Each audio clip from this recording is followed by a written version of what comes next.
हिंदू धर्म में मान्यता है कि भगवान से पहले माता पिता की सेवा करनी चाहिए, वही असली पुण्य है।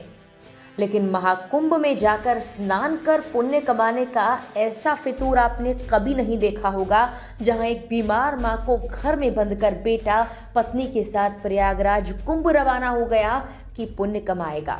वृद्ध मां 3 दिन तक चूरा पानी पर रही, भूख से तड़पती रही, चिल्लाने लगी। इसकी आवाज सुनकर पड़ोसी जब घर का ताला तोड़कर अंदर आए तो नजारा देख हैरान रह गए। मां भूख से प्लास्टिक खाने का प्रयास कर रही थी। पड़ोसियों ने तत्काल इस महिला को भोजन करवाया और मानवता को शर्मसार कर देने वाले इस मामले के बारे में अधिकारियों को बताया।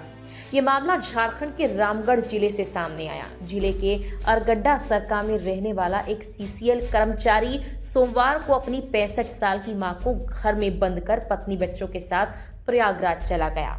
बुधवार को उसकी मां भूख से तड़पते हुए मदद की गुहार लगा रही थी। आवाज सुनकर पड़ोसी आए, घर का ताला खोला, अंदर घुसे तो हालात देखकर वो दंग रह गए। इसके बाद उन्होंने उस महिला की बेटी को सूचना दी, जिसकी शादी हो चुकी है। बेटी और वृद्ध महिला के भाई मौके पर आए और इसकी सूचना रामगढ़ पुलिस को दी गई। पुलिस घटनास्थल पर आई। आसपास के लोगों की मदद से वृद्ध महिला को इलाज के लिए रामगढ़ सदर अस्पताल ले जाया गया।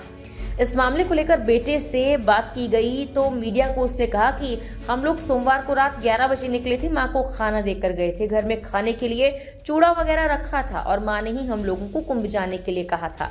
माँ की तबीयत ठीक नहीं थी, इसकी वजह से साथ नहीं ले जा पाए। इस मामले को लेकर रामगढ़ थाना के इंस्पेक्टर कृष्ण कुमार कहते हैं, सूचना मिली थी कि वृद्ध महिला को घर में बंद कर बेटे पत्नी बच्चे प्रयागराज के लिए रवाना हो गए हैं। शादीशुदा बेटी को बुलाकर घर का मेन गेट का ताला तोड़वाया गया और महिला को निकाला गया। इलाज के लिए रामगढ़ सदर अस्पताल भेज दिया गया। इस मामले को लेकर अगर शिकायत का आवेदन आता है तो कार्रवाई की जाएगी। वहीं कानून के जानकार कहते हैं कि इस तरह से किसी को घर में बंद कर देना अपराध की श्रेणी में आता है।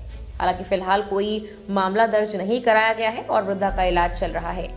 रामगढ़ के एसपी का बयान भी सामने आया है। अजय कुमार का बयान है कि ये कृत्य बिल्कुल अमानवीय है, शिकायत मिलने पर कार्रवाई की जाएगी।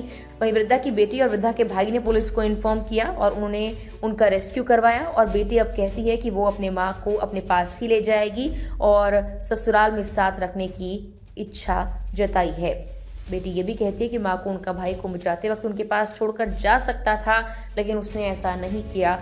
अब वो माँ को अपने पास ही रखेगी। पिछले दिनों महाकुंभ जाने के लिए भीड़ आतुर नजर आई थी। नई दिल्ली रेलवे स्टेशन पर भगदड़ भी मची थी, लेकिन उसके बाद भी महाकुंभ जाने वाले रास्तों पर जाम है। लोगों की भीड़ लगातार महाकुंभ पहुंच रही है।